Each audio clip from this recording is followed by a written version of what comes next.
ketinggalan pelajaran ekonomi mikro. Katanya lagi ngebahas biaya produksi ya? Iya, pas banget nih aku lagi belajar ekonomi mikro. Sini aku jelasin. Oh, boleh, boleh. Nah, pertama aku jelasin dulu ya, produksi itu apa. Nah, produksi itu kan kegiatan atau proses yang dilakukan untuk menciptakan suatu barang atau jasa. Nah, dalam menjalankan proses produksi, perusahaan itu perlu mengeluarkan biaya untuk memperoleh berbagai faktor produksi, seperti bahan baku, modal, tenaga kerja, dan lainnya.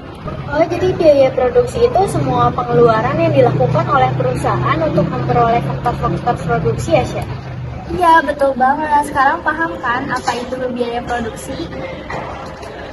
Fungsi biaya produksi dalam konteks perusahaan adalah alat untuk menganalisis hubungan antara tingkat output yang dihasilkan dan biaya yang dikeluarkan. Fungsi ini membantu perusahaan untuk menentukan harga, mengoptimalkan produksi, dan memaksimalkan keuntungan. Nah, biaya produksi itu ada dua jenis, ada biaya produksi jangka pendek dan biaya produksi jangka panjang.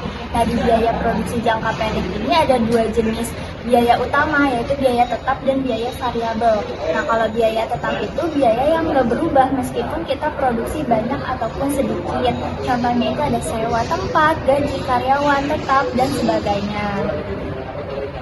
Oh, jadi misalnya kita sewa 10 tempat warung, meskipun cuma jual 10 kopi atau 50 kopi, tetap aja ya bayar sewanya sama. Jadi nggak tergantung sama jumlah yang kita produksi gitu. Betul banget. Nah, itu contoh biaya tetap. Nah, sekarang biaya variabel. Biaya variabel itu biaya yang berubah-ubah sesuai jumlah produksinya. Contohnya bahan baku kopi, gula, susu, dan air. Jadi semakin banyak kopi yang kita jual, semakin banyak bahan baku yang kita pakai. Oh, jadi biaya variabel ini yang bisa naik turun ya, Syah? Kalau misalkan produksinya naik, berarti bahan bakunya juga naik. Kalau misalkan produksinya turun, berarti bahan bakunya juga lebih sedikit ya, Syah? Nah, betul. Nah, kalau kamu misalnya jual 10 cangkir, bahan bakunya itu misalnya 15.000. Kalau kamu jual 20 cangkir, bahan bakunya jadi naik 2 kali lipat. Oke, jadi yang tetap itu sewa tempat. Kalau misalkan yang berubah itu berarti bahan baku. Nah, kalau misalkan biaya total itu berarti gabungan dari dua itu ya, Syah?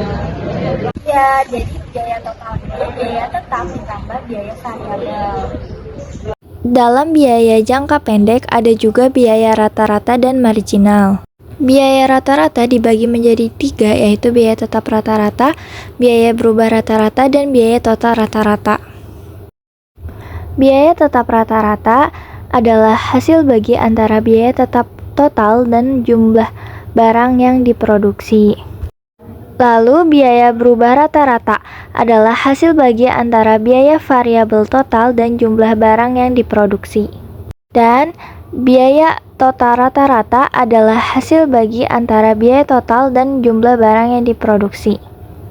Biaya marginal atau biaya tambahan adalah biaya yang dikeluarkan untuk menambah produksi sebanyak 1 unit. Ini adalah bentuk-bentuk dari kurva yang ada di dalam biaya produksi jangka pendek.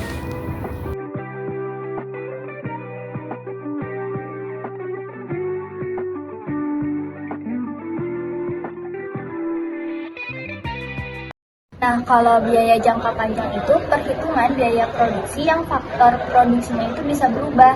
Jadi dalam jangka panjang ini perusahaan itu memiliki fleksibilitas untuk mengubah kapasitas produksi, seperti menambah atau mengurangi jumlah mesin, fasilitas, atau tenaga kerja sesuai dengan kebutuhan perusahaan. Oh, jadi dalam jangka panjang itu kita nggak perlu lagi yang ngebedain antara biaya tetap dan juga biaya variabel. Iya, betul banget.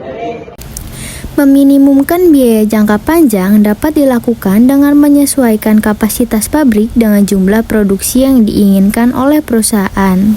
Grafik biaya jangka panjang ini menggambarkan hubungan antara tingkat produksi dengan biaya rata-rata total dalam jangka waktu yang cukup lama, sehingga semua faktor produksi dapat diubah. Analisis biaya jangka panjang sangat krusial bagi perusahaan dalam mengambil keputusan strategis, seperti penentuan skala produksi optimal dan juga perencanaan investasi. Kurva LRAC atau Long Run Average Cost yang berbentuk U ini menunjukkan adanya 3 fase produksi. Yang pertama ada Economies of Cycle, yang kedua ada Constant Returns to Cycle, dan yang ketiga ada Descent Economies of Cycle. Pada fase Economies of Cycle, biaya rata-rata menurun seiring peningkatan output karena adanya efisiensi produksi. Titik minimum pada kurva LRAC merepresentasikan skala produksi yang paling efisien. Perkembangan teknologi, ukuran pasar, dan kualitas manajemen merupakan beberapa faktor yang dapat mengubah atau menggeser kurva LRAC. Peningkatan teknologi umumnya akan menggeser kurva LRAC ke bawah, menunjukkan penurunan biaya produksi. Memahami grafik biaya jangka panjang membantu perusahaan dalam menentukan ukuran optimal perusahaan dan juga merumuskan strategi pertumbuhan yang tepat. Perusahaan perlu beradaptasi dengan perubahan lingkungan bisnis untuk menjaga agar tetap berada pada skala produksi yang efisien. Oh, jadi kesimpulannya itu fungsi biaya produksi baik jangka panjang maupun jangka pendek membantu perusahaan untuk memahami struktur biaya dan juga membuat keputusan yang strategis ya. Berarti dalam jangka pendek itu fokusnya adalah mengelola biaya tetap dan juga variabel secara efisien.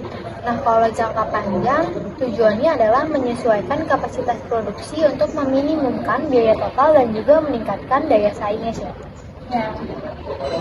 Nah, kalau kita ngerti itu, kita jadi bisa lebih efisien dalam berbisnis. Oke, makasih ya, Sya. Iya, sama-sama.